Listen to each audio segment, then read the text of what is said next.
जय श्री कृष्णा। मेरे धार्मिक संग्रह चैनल में आप सबका हार्दिक स्वागत करती हूँ। आज मैं श्रावण मास की कृष्ण पक्ष की अजा एकादशी के बारे में बताऊंगी। श्रावण मास की कृष्ण पक्ष की एकादशी को अजा एकादशी कहा जाता है। अजा एकादशी इस साल 3 सितंबर शुक्रवार को है। अजा एकादशी का व्रत करने से सब पाप नष्ट होते हैं और सुख की प्राप्ति होती है। तो अब हम अजा एकादशी की कथा सुनेंगे। अजा एकादशी की कथा सुनते पहले सभी को मेरा प्यार भरा जय श्री कृष्ण। पौराणिक कथा के अनुसार एक बार अयोध्या नगरी में एक चक्रवर्ती राजा रहते थे। वह राजा अत्यंत धर्मालु और सत्यवादी थे। उनका नाम हरिश्चंद्र था।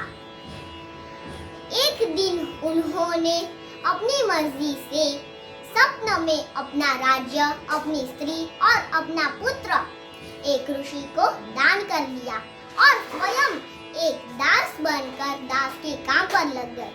और यह काम करने पर भी उन्होंने सत्य का साथ नहीं छोड़ा।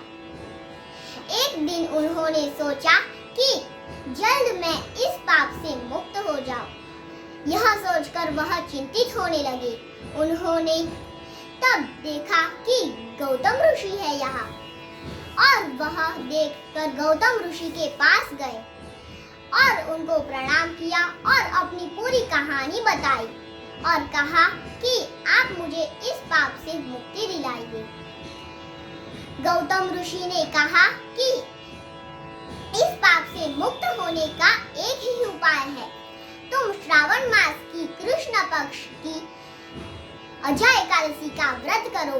इससे तुम्हारे सब पाप नष्ट होंगे और तुम सुखी सुखी राज्य में रहने लगेगी।